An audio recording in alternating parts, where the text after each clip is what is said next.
Today, a question on being socially awkward, one of my favorite types of questions, from I Will Teach reader Emily S., who asks, how did you approach companies or people when you don't have any confidence? I seem to go mentally blank, and the words don't come out at all. They're backwards, and they're not in order. All right, I love this question because so many people feel this way, and almost by definition, the people who feel this way will never ask for help. So this is perfect. In the comfort of your own home, on some random anonymous blog, you asked me this question, and it is my privilege to answer you. First of all, I love this question because I used to feel like this all the time. I would go into meetings or I would go to some weird event where I didn't know anyone, and I would just stand there. And if I did approach people, it went disastrously. It would be awkward, there'd be two people talking, and I would go up and I would just stand there like this, and then I would wait for them to talk to me, and then they wouldn't, and then I would just leave. No good. So what I learned over time was, as weird as this sounds, you can practice this, okay? This is important. It may feel weird, but in the grand scheme, who cares how weird it feels, because you're actually gonna master this skill. Step one is to actually write down possible questions and answers. And in global Fortune 100 terms, this is called scenario planning. See, every Fortune 100 company has a scenario planning group. And what these groups do is they literally plan out 10, 20, 30 years of contingencies. What if the price of wheat goes up? How will that affect our agricultural supply? What if this country goes into civil war? How's that going to affect our revenue? And they plan out all kinds of contingencies, just like the military does, so that when that time comes, if it ever comes, they pull out that report and they've got a general plan of what to do. Now, is that weird? For those companies, they don't think it's weird at all. They spend millions and millions of dollars doing it. So why can't we spend a few minutes on a fresh sheet of paper writing out questions like, what brought you here?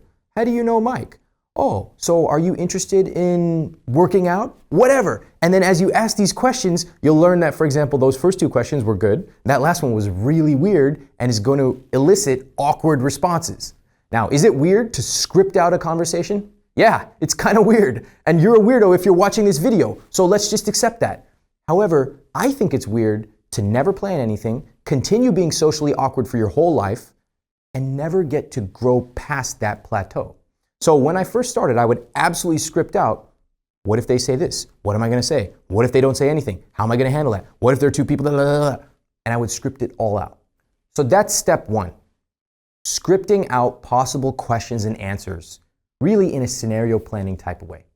Number two is to actually notice the responses you get. So I've always said socially dysfunctional people have two issues. One, they're socially dysfunctional. Two, they don't notice they're socially dysfunctional. Okay, in my case, when I was younger, maybe to some extent today, I was socially dysfunctional, but at least I noticed it when it happened. So I would go into a meeting and I would start talking about random stuff that had nothing to do with anything, and people around the table would be like, this fucking weirdo, how did he get in this room? And I was like, okay, I said something wrong here, or I'm doing something wrong. I don't know what, but at least I noticed it. This is what I'm going to encourage you to do. If you walk into this event and you use your scenario planning and you ask a question and they look at you like, you know you did something wrong. So make a mental note of that. When you go home, go to that question and put a big old X through it. You know you're never going to ask that question again. However, if you find a question that engages people, like, oh, how do you know Mike? What brought you here? And they're like, oh, I know him because we were in college together. That's a great question. That's a big green check mark right there. Over time, this will become much more natural to you. You will not have to script out a bunch of questions. Just like when you first started off riding a bike, it was push this pedal down, but lift this pedal up. And now you just get on a bike and you ride it. It's natural. The same thing will happen when you approach companies, when you approach people, you're not sure how to do it. You first have to start at a very tactical, transactional way. But over time, you notice what works, you do more of that. You notice what doesn't work, you do less of that. And you will become, to outsiders, what seems like a natural, when in truth, you've gotten to mastery through systematic, repeated practice. Great question.